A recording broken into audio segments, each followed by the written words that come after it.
क्या आप अपनी इमेज दर्पण में देखकर सोचते हैं यह उल्टी और सीधी क्यों बनती है? यानी घिरे हुए या यानी गोलीय दर्पण द्वारा हमारा प्रतिबिंब बड़ा, छोटा और वस्तु से कितनी प्रतिबिंब मिरर से कितनी दूरी पर बनता है? आज की इस वीडियो में हम इसी को समझने के लिए सबसे पहले गोली दर्पण द्वारा परावर्तन के लिए चिन्ह परिपाटी के नियम को समझेंगे और स्टेप बाय स्टेप और इंटरेस्टिंग तरीके से हम लोग जानेंगे। तो चलिए इस वीडियो को स्टार्ट करते हैं और देखते हैं कि चिन्ह परिपाटी के नियम कैसे वर्क करते हैं। तो यहाँ पर सबसे पहले हमें एक इमेज बनाना होगा। उसके उसके लिए सबसे पहले हम गोलीय दर्पण में हम अवतल दर्पण को बना लेते हैं। यहाँ पर हम अवतल दर्पण बनाएंगे और इसमें सबसे पहले हम देखेंगे कि हमारी वस्तु पहले हम समझेंगे, उसके बाद ही जानेंगे। यहाँ पर हम देख लेते हैं कि हमारा क्या है, पी पॉइंट है और ये हमारा क्या है, यहाँ पर कोई वस्तु रखी है और इसका प्रतिबिंब यहाँ पर देखिए, ये हमारा क्या है, सी पॉइंट है, ये हमारा क्या है, एफ पॉइंट है। ठीक है। अब हम समझेंगे कि हमारा वस्तु ध्रुव से कितनी दूरी पर है। तो इसी बात को पहले हम समझेंगे कि पहले हमारा वस्तु कहाँ पे रखा है, वस्तु हमारा किस तरफ रखा जाता है, ये बात समझेंगे। तो यहाँ पर देखिए, सबसे पहले यहाँ पर देखिए हमारा प्रतिबिंब मान लीजिए दर्पण के यहाँ पर है, तो कहीं यहाँ पर बन रहा होगा। ठीक है। हम मान लेते हैं कि हमारा ये क्या है, वस्तु है, ये क्या है, हमारा प्रतिबिंब है। हम स्टेप बाय स्टेप समझेंगे फ्रेंड्स। स्टेप बाय स्टेप अगर आप समझेंगे तो काफी अच्छे से समझ जाएंगे। ठीक है। ये हमारा वस्तु है, इसका प्रतिबिंब यहाँ बन रहा है। ठीक है। अभी सबसे पहले इन सभी बातों को जान ले कि वस्तु कहाँ है और प्रतिबिंब कहाँ है। इनके फार्मूलों के बारे में भी बात करेंगे और चिन्ह परिपाटी कैसे वर्क करते हैं इसके बारे में भी मैं बात करूंगा यहाँ पे। तो यहाँ पर देखिए, यहाँ पे वस्तु है, यहाँ पे प्रतिबिंब है। तो यहां से देखिए, देखिए वस्तु से ध्रुव के बीच की दूरी हम लोग U से रिप्रेजेंट करते हैं, U से प्रदर्शित करते हैं। हम वस्तु से ध्रुव के बीच की दूरी को किससे दिखाते हैं, U से। अब यहीं पे मान लेते हैं प्रतिबिंब से ध्रुव के बीच की दूरी को हम लोग किससे दिखाते हैं, यहां पर किससे दिखाते हैं, V से।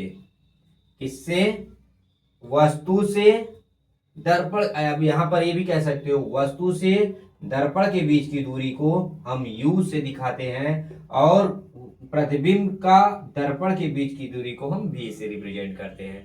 ठीक है। अब यहां पर एक फोकस दूरी है और फोकस दूरी से ध्रुव के बीच की दूरी को हम लोग क्या कहते हैं, फोकस दूरी कहते हैं। यहाँ पर 3U मिल गया, हमारा U मिल गया, V मिल गया, F मिल गया। जब U V F मिल जाते हैं तो हमारा एक फार्मूला क्या हो जाता है, बन जाता है, जिसे हम दर्पण सूत्र भी कहते हैं। तो यहाँ पर इस फार्मूले को सिर्फ आपको याद रखना है। यहाँ पे 1/F, F मतलब क्या होता है, आपको पहले मैं बता देता हूं। जहां जहां पर U क्या है, U का है, यहां पर लिखोगे जहां। U हमारा क्या है, U हमारा दर्पण से दर्पण से दर्पण से वस्तु के बीच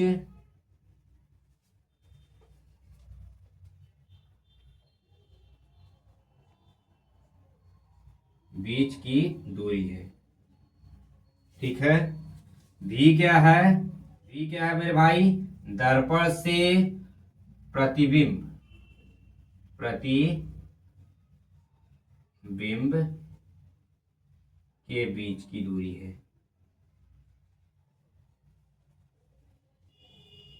इसे आप लोग लिखना चाहते हो तो लिख सकते हो। और एफ क्या है, एफ हमारा क्या है, फोकस दूरी है। ठीक है, एफ हमारा क्या है, फोकस दूरी है, दर्पण से वस्तु के बीच की दूरी। वी हमारा क्या है, दर्पण से प्रतिबिंब के बीच की दूरी।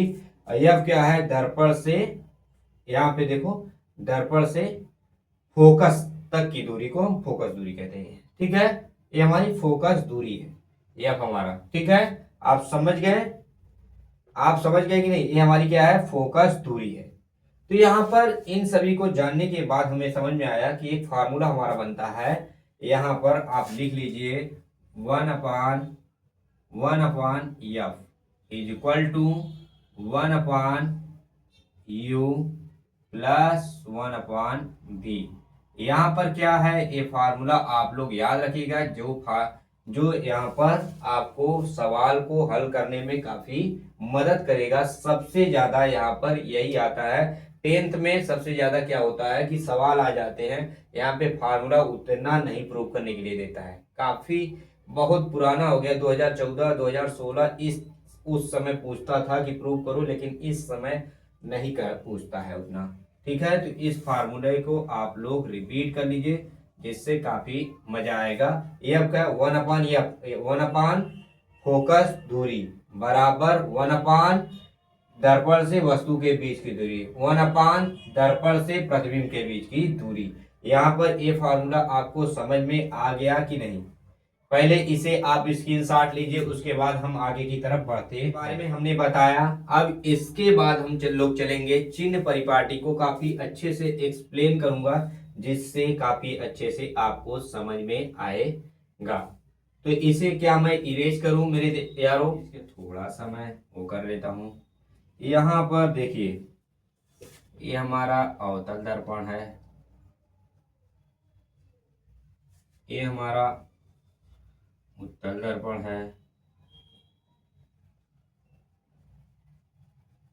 ठीक है, इन दोनों के लिए मैं यहाँ पर वस्तु रख देता हूँ, यहाँ पर मैं प्रतिबिंब रख देता हूँ। एक मान लीजिए सिर्फ आप, और इसमें इसमें देखिए गलत बनाया हूँ कि नहीं, कोई पकड़ पाया? इसीलिए कहता हूँ हमेशा ध्यान दो मेरे भाई, कमेंट करो। अगर गलत नहीं पकड़ पाओगे तो सही भी नहीं पकड़ पाओगे। ठीक है, दर्पण के दबे हुए भाग में क्या होता है, पॉलिश लगा होता है। यही तो देखना है मुझे, पकड़ पाते हो कि नहीं, जो बता दिया जाए उसके बारे में पकड़ो। ठीक है, यहाँ पर क्या है, हमेशा अगर वस्तु यहाँ पर रखी जा रही है तो दर्पण के सामने पॉलिश लगा रहेगा, तो वस्तु मैं किस लिए रखूंगा। लेकिन हमेशा याद रखिए कि जो वस्तु हमेशा यहाँ रखा जाता है, हमेशा हमेशा बाईं ओर ही रखा जाता है, बाईं ओर। ठीक है, हमेशा इसी साइड रखी जाती है वस्तु। प्रतिबिंब जब भी वस्तु रखा जाएगा बाईं ओर ही रखा जाता है दर्पण में। अब यहाँ पर देखिए, यहाँ पर इसमें चिन्ह परिपाटी का नियम हम लोग सिद्ध करेंगे और देखेंगे और समझेंगे। ठीक है, आप मैथ में अगर पढ़े होंगे तो ठीक है, नहीं पढ़े होंगे तो कोई बात नहीं। ये दाईं तरफ है, दाईं ओर, ये बाईं ओर है हमारी। हमेशा वस्तु देखिएगा बाईं ओर रखी जाती है। वस्तु हमेशा कहाँ रखी जाती है, ये हमारा अवतल हो गया, अवतल दर्पण, ये हमारा उत्तल दर्पण हो गया। ठीक है, ये हमारा U हो गया, ये हमारा F हो गया, ये हमारा V हो गया, ये हमारा F हो गया।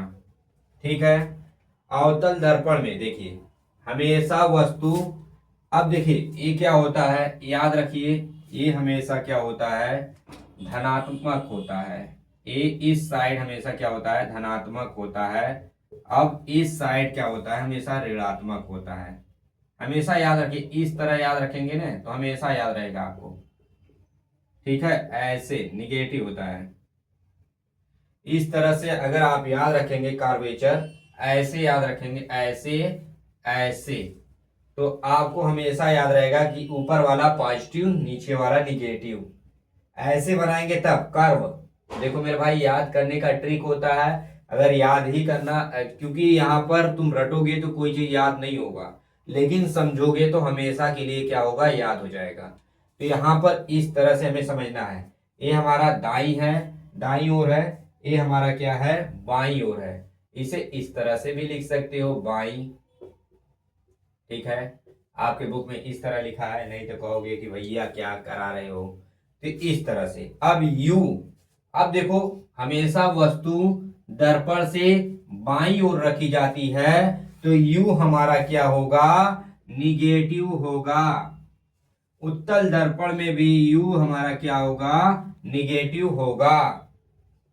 अब भी, अब देखो यहां पर भी हमारा क्या हो जाएगा, अब यहां पर अवतल दर्पण में भी हमारा निगेटिव होगा। अब यहां पर प्रतिबिंब हमारा उत्तल दर्पण में आभासी बनता है और इस साइड बनता है, इसलिए हमारा प्रतिबिंब क्या होगा, इसका क्या होगा, उत्तल दर्पण में पॉजिटिव होगा। क्या आपको समझ में आ रहा है। और अवतल दर्पण में फोकस दूरी यही कहीं होती है, यही कहीं होती है, और वक्रता केंद्र यही कहीं होता है। तो यहाँ पर फोकस दूरी इस साइड है, इसलिए ऋणात्मक होगी। अगर फोकस दूरी इस साइड होती तो धनात्मक होती, लेकिन यहाँ पर आप देखेंगे इसकी फोकस दूरी क्या होती है, क्या होती है, बाई साइड होती, दाई साइड होती है, इसलिए ये क्या होगा, धनात्मक होगा। ठीक है, अवतल दर्पण की फोकस दूरी ऋणात्मक होगी और इसकी क्या होगी, क्या होगी, यहां पर देख लो, उत्तल, ये भैया उल्लल, उत्तल, और यहां पर क्या होगा, धनात्मक होगी।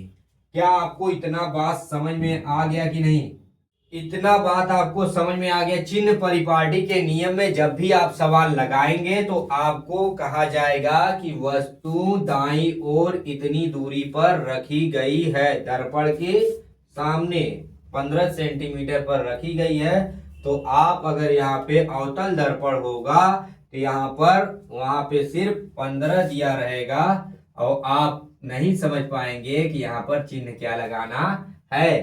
तो यहाँ पर माइनस लगाना होगा अगर वहां पे अवतल दर्पण रहा तो। अगर कह दिया कि प्रतिबिंब 15 सेंटीमीटर पीछे बनता है, दर्पण के पीछे, तो यहाँ पर प्लस कर देना पड़ेगा और भी कर देना पड़ेगा। इसलिए मैं इस वीडियो में काफी अच्छे से आपको समझाने की कोशिश कर रहा हूं कि इन सभी बात को काफी अच्छे से आप समझिए। इसके बाद मैं आपको रेखी आवर्धन के बारे में भी बताऊंगा कि रेखी आवर्धन क्या होता है। यहाँ पर रेखी आवर्धन को समझने के लिए हम एक ट्रिक आपको देंगे। तो यहाँ पर रेखी आवर्धन क्या होते, रेखी आवर्धन, ठीक है मेरे भाई। रेखी आवर्धन क्या होता है कि भैया हम कितने लंबे हैं, भैया हम कितने लंबे हैं और मेरा प्रतिबिंब कितना लंबा बन रहा है। तो बात अलग है, कैसा है ये क्या है, क्यों है, ये सब नहीं समझेंगे। हमें देखना है कि अगर कोई प्रतिबिंब बन रहा है, अगर मैं शीशे में देख रहा हूं तो वो हमसे कितना बड़ा बन रहा है। कभी आप बस में बैठे होंगे या गाड़ी पर बैठे होंगे तो आपको पता होगा जो आपके बगल में एक मिरर रहता है, उसमें जब आप देखते हैं प्रतिबिंब तो वे सभी वस्तुएं कैसी दिखाई देती हैं, उस शीशे के अंदर छोटी छोटी दिखाई देने लगती हैं, जबकि वे वस्तुएं अपने से भी बड़ी होती हैं। तो उसमें प्रतिबिंब का क्या हाइट है, क्या हाइट है, वह कितनी दूरी पर हमसे बन रहा है। ठीक है, तो यहां पर इसी बात को रेखी आवर्धन डिस्कस करता है। रेखी आवर्धन प्रतिबिंब की लंबाई तथा वस्तु के लंबाई के अनुपात को रेखी आवर्धन कहते हैं। प्रतिबिंब की लंबाई तथा वस्तु की लंबाई के अनुपात को हम लोग क्या कहते हैं, ये भैया प्रतिबिंब प्रतिबिंब मान लीजिए यहां पर, प्रतिबिंब मान लीजिए यहां पर क्या बना, यहां पर 2 मीटर है और वस्तु हमारा बन गया, वस्तु हमारा खड़ा है भैया 4 मीटर। वस्तु हमारा कितना खड़ा है 4 मीटर और प्रतिबिंब बन रहा है 2 मीटर। हमारा यहाँ पर 4 बटे, यहाँ पर 2 बटे कितना आ जाएगा, 2/4 हमारा रेखीय आवर्धन हो जाएगा 1/2। हमारा रेखीय आवर्धन कितना हो जाएगा 1/2। तो यहाँ पर ये समझ सकते हो कि हमारा रेखीय आवर्धन कितना हो गया 1/2।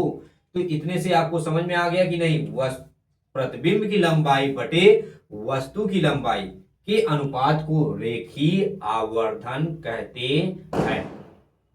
क्या आपको समझ में आ गया? थोड़ा सा वीडियो को देख आ गया होगा।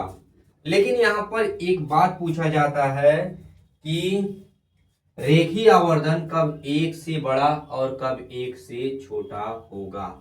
तो यहाँ पर आप कैसे समझेंगे कि हमारा रेखीय आवर्धन कब 1 होगा, कब 1 से बड़ा होगा, कब 1 से छोटा होगा। अगर आपको नहीं पता है मेरे भाई, आपको नहीं पता है तो कभी भी आपको नहीं याद है मान लो, तो अब मुझे कैसे पता होगा कि रेखीय आवर्धन 1 से बड़ा है कि या 1 के बराबर है, या कौन वस्तु बड़ा है या प्रतिबिंब बड़ा है। तो हमेशा याद रखो मेरे दोस्त, यहां पर देखो,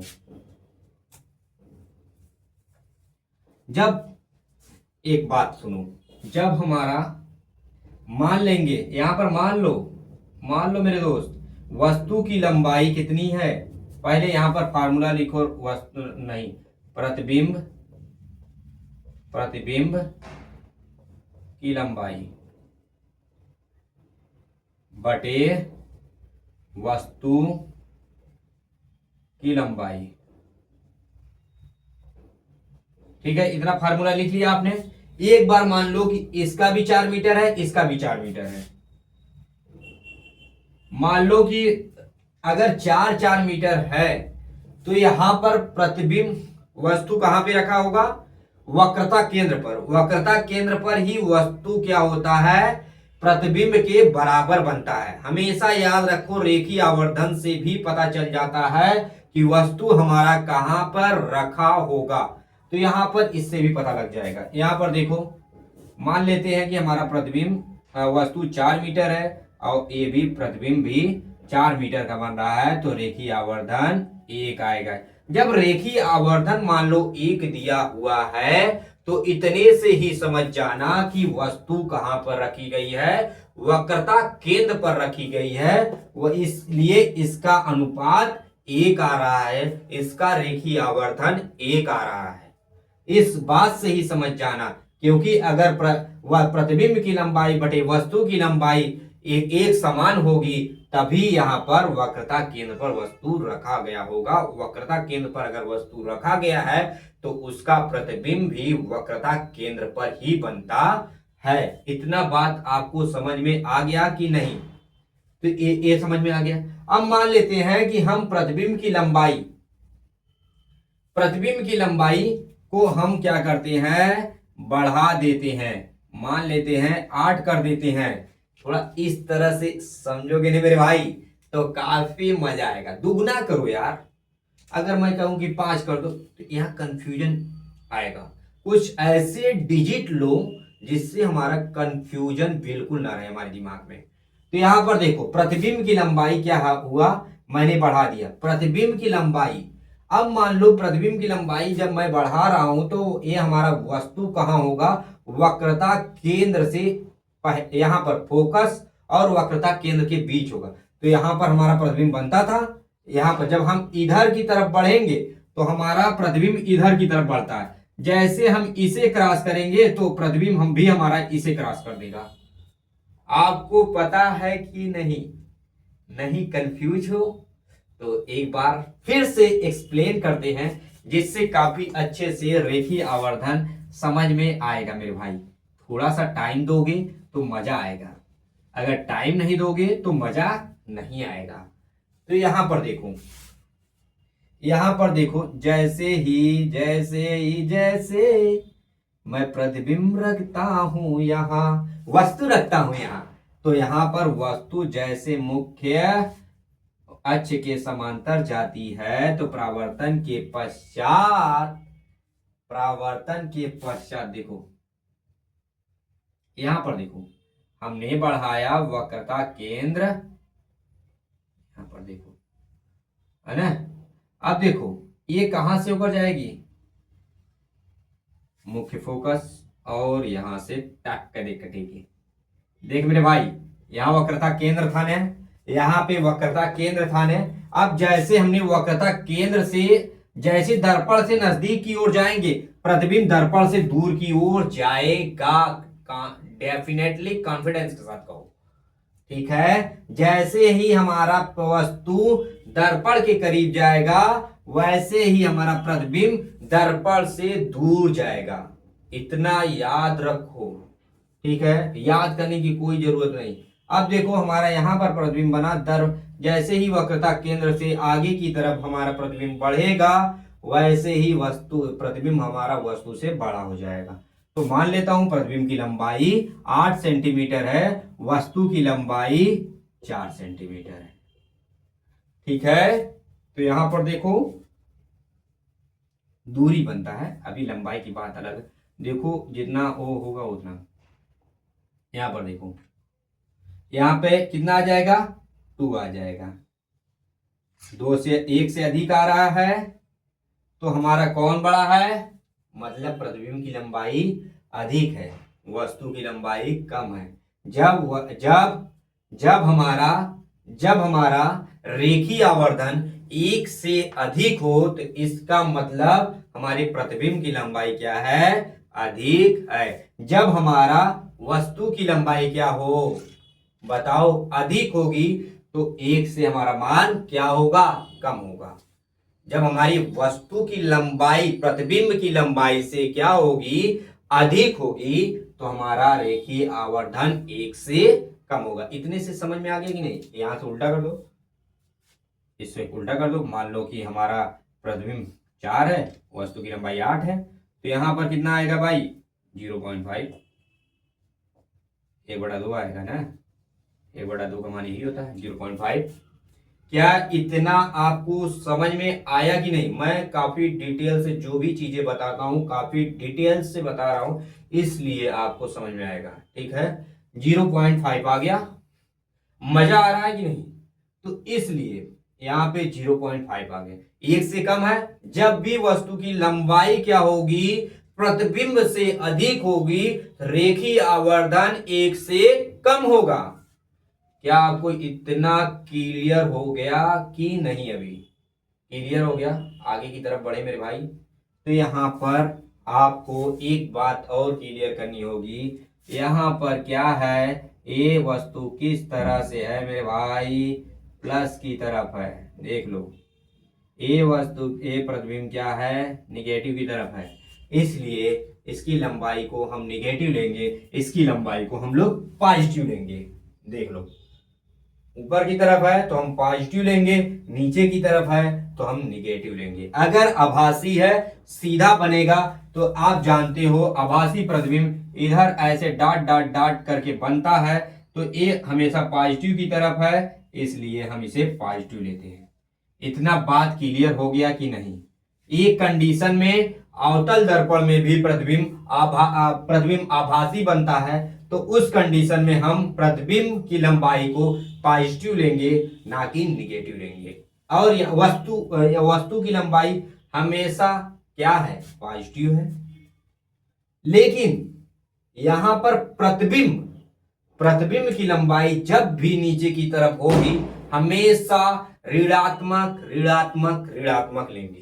तो यहां पर इस कंडीशन से आपको समझ में आ गया कि नहीं, चिन्ह परिपाटी के नियमों का आपने व्याख्या अच्छे से समझ लिया कि नहीं। तो यहां पर इसी को हम कहते हैं चिन्ह परिपाटी के नियम। तो यहां पर हम आपके लिए कहेंगे तो एक सवाल करवा दूंगा, तो जिससे क्लियरिटी काफी हो जाएगा और मजा भी काफी अच्छा आएगा। तो चलिए एक सवाल करते हैं। इसे रहने देते हैं मेरे दोस्त, इसे रहने देते हैं और यहां पर एक सवाल लिखते हैं। देखिए, पढ़ाना है तो मजे से पढ़ो, नहीं तो मजा ही क्या आएगा मेरे भाई। यहाँ पर मैं आपको एक्सप्लेन करने के लिए चलिए एक सवाल से देखते हैं कि यहाँ पे सारी थ्योरी इसी सवाल से आपका क्या होगा, क्लियर हो जाएगा। तो यहाँ पर सबसे पहले क्या बोल रहा है, पहले देखो क्या कह रहा है। 16 सेंटीमीटर फोकस दूरी कि अवतल दर्पण के सामने एक वस्तु 8 सेंटीमीटर दूरी पर रखी गई है। प्रतिबिंब की दूरी हमें तो बताएंगे ही, जब प्रतिबिंब की गणना करेंगे तो प्रतिबिंब की दूरी पता रहेगा तब ना गणना करेंगे भाई। ठीक है, यहाँ पर सबसे पहले हमारा स्टेप होना चाहिए कि हम उस दर्पण को पहले ड्रा कर लें, उसके बाद ही आगे बढ़े मेरे भाई। पहले दर्पण को ड्रा करिए। यहाँ पर दर्पण को अगर ड्रा कर लेंगे तो यहाँ पर काफी मजा आएगा। दर्पण को ड्रा करने के बाद मुख्य अक्ष को ड्रा करिए और उसके ध्रुव को भी बताइए। यहाँ पर P है, यहाँ पर मुख्य फोकस के बीच की दूरी, यहाँ पर देखिए दर्पण से। अब यहाँ पर क्या है, वस्तु कहाँ पर रखी गई है, इधर ही कहीं पर रखी गई होगी मेरे भाई, क्योंकि थोड़ा इसे और दूर बनाते हैं जिससे सवाल करने में काफी आपको कंफ्यूजन फील ना हो। तो यहाँ पर मान लीजिए, क्योंकि इसकी जो दूरी है फोकस दूरी 16 मीटर की है, और तो यहाँ पर वस्तु कहाँ पर होगा, फोकस दूरी 16 मीटर की है, वस्तु हमारा यहाँ पर रखा गया है। वस्तु हमारा कहाँ पे रखा गया है, 8 सेंटीमीटर 8 सेमी 16 सेंटीमीटर की फोकस दूरी है। देख लीजिए, इतना अगर आपने ड्रा कर लिया तो आपका सवाल यहीं पर कंफ्यूजन आधा से ज्यादा दूर हो जाता है। जिसे पता होगा फोकस दूरी और ध्रुव के बीच जब वस्तु रखी होती है उसका प्रतिबिंब दर्पण के पीछे आभासी और सीधा बनता है। अब यहाँ पर पता करेंगे कि कैसे हमें पता चला। तो चलिए इस सवाल को हल करने के बाद ही आपका कंफ्यूजन दूर होगा। तो हल करते हैं और यहाँ पर देखते हैं। तो सबसे पहले देखो मेरे भाई, चिन्ह परिपाटी के नियम के अनुसार हमारा पॉजिटिव इस साइड होगा। ठीक है, इस ऐसे ड्रा कर लिया करो, मजा आ जाएगा। ऐसे ड्रा कर लिया करो, ए निगेटिव है। ठीक है, हाँ। अब इन साइड को हम लोग क्या कर लेते हैं, ड्रा कर लेते हैं। ये ऊपर का साइड क्या रहेगा, हमेशा समझो ये पॉजिटिव साइड है, ये निगेटिव साइड है। ऐसे समझना, ए पॉजिटिव ए निगेटिव, इधर का कोना निगेटिव, उधर का कोना पॉजिटिव। इस तरह से समझोगे तो काफी आसान हो जाएगा। तो यहां पर देखो, इधर है फोकस, यहां पर फोकस दूरी है, तो पहले लिखो फोकस दूरी, फोकस दूरी बराबर, फोकस दूरी हमारा कितना है, एफ बराबर 16 सेंटीमीटर। ऐसे लिखो सवाल करते समय। अब यहाँ पर वस्तु दर्पण से वस्तु के बीच की दूरी, दर्पण से वस्तु के बीच की दूरी बराबर कितना हो जाएगा मेरे दोस्त, 8 सेंटीमीटर। 8 सेंटीमीटर। हमें क्या पता करना है, प्रतिबिंब के बीच की दूरी अगर पता करेंगे, हमें यहाँ पर u पता है और हमें क्या नहीं पता है, दर्पण से प्रतिबिंब की दूरी क्या है, भी है। ठीक है, दर्पण से प्रतिबिंब की दूरी क्या है, भी है। इसी को हमें क्या करना है, पता करना है। सबसे पहले लिख लिया करो इस तरह से लिख लोगे। अब आपको मैंने बताया था यू भी एफ में संबंध, अब मैं इसे, हमारा सभी काम हो गया है। तो क्या मैं इसे इरेज कर सकता हूँ मेरे दोस्त? तो इरेज कर लूंगा तो काफी अच्छा रहेगा, बताने में मजा आएगा। ठीक है, इरेज कर लेता हूँ। हमारा काम हो गया, हमें स्थिति के बारे में जानना है तो हम जान लेंगे। अब यहां पर देखिए, आपको पता है फार्मूला क्या होता है, 1/यू या कुछ भी बोलो भाई, प्लस है। इस फार्मूले में हमें क्या रखना है। लेकिन हमने एक चीज नहीं ऐड किया जो कि आपको मेन है, फोकस दूरी। यहां पे हमने पॉजिटिव लिखा है, आपने क्यों नहीं ध्यान दिया भैया, इस साइड है तो यहां पर निगेटिव करो तुरंत। ठीक है, यही चीज सवाल में दिया नहीं रहेगा, आपको चिन्ह परिपाटी के नियमों के अनुसार सवाल में ऐड करना पड़ेगा, माइनस प्लस। ठीक है, दर्पण से वस्तु के बीच की दूरी, यहाँ पे इस साइड है तो माइनस। अब देखते हैं प्रतिबिंब किस साइड बनता है, उसी के हिसाब से हम इसका चिन्ह आ जाएगा, पता चल जाएगा अपने आप। तो यहां पर हम रखते हैं 1/f। एफ कितना है, -16। ठीक है, 1/यू, यू कितना है, -8 प्लस, अब देखिए हमारा 1/v को पता करना है। ठीक है, तो अब ये हमारा क्या है, माइनस है, उस साइड ले जाते हैं जिससे ये क्या हो जाएगा, प्लस हो जाएगा, ये क्या हो जाएगा, माइनस हो जाएगा। ठीक है, अब यहां पर उस साइड लेके चलते हैं, नहीं तो कहिए तो हम इसी को ही इसी साइड लेके आते, इस वाले को इस साइड लेके आते। ठीक है, तो चलिए 1/v इज इक्वल टू 1 यहाँ पे देखिए -16 प्लस 1/8। ठीक है, अब यहाँ पर हम लोग क्या कर लेते हैं, एलसीएम ले लेते हैं, जो यहाँ पर 16 है एलसीएम, और यहाँ पर एक बार जाएगा मेरे दोस्त, तो यहाँ पर आएगा 16 को डिवाइड करेंगे, एक में मल्टीप्लाई करेंगे तो -1 आएगा। अब देखिए ये 2 बार जाएगा तो यहाँ पे 2 हो जाएगा, तो यहाँ पर आएगा कितना मेरे भाई, 1/16। अब देखिए 1 कितना है, 16 देख रहे हैं, तो v इज इक्वल टू, अब देखो मेरे भाई यहां पर भी पॉजिटिव है, यहां पर भी पॉजिटिव है, यहां पर समझ लेते हैं, नहीं तो आप कहेंगे कि भैया क्या कर रहे हो, गुड़ गोबर कर रहे हो। देखो अब दोनों को हम क्या करते हैं, पलट देते हैं, v इज इक्वल टू 60। प्रतिबिंब, दर्पण से प्रतिबिंब के बीच की दूरी क्या आया है, प्लस आया है या माइनस आया है, पहले बताओ। प्लस आया है, तो इसका मतलब प्रतिबिंब कहां पर बन रहा है, दर्पण से पीछे की ओर बन रहा है, वो भी आभासी बन रहा है, वो भी वस्तु से। देखो यहां पर देखो 8 सेंटीमीटर था और वस्तु से अधिक दूरी पर बन रहा है। ठीक है, यहां पर नजदीक था, मैंने क्या बताया, जितना दर्पण से नजदीक बढ़ोगे उतना क्या होगा, दर्पण से दूर प्रतिबिंब हमारा बनता है।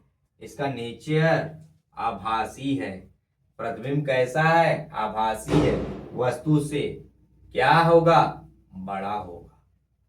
ठीक है, तो यहां पर आप लोग समझ गए कि नहीं, आभासी प्रतिबिंब बन रहा है। अगर वीडियो हमारा अच्छा लगे तो प्लीज एक लाइक जरूर करिएगा, सब्सक्राइब जरूर करिएगा, दूसरों तक शेयर करिएगा, जिससे लोग और सीख पाए। एक अच्छा कंटेंट हम लोग सोचते हैं कि क्रिएट करें आपके लिए, 10 के बच्चे काफी अच्छा अंक हासिल कर पाए। ठीक है, थैंक यू मेरे भाइयों, थैंक यू।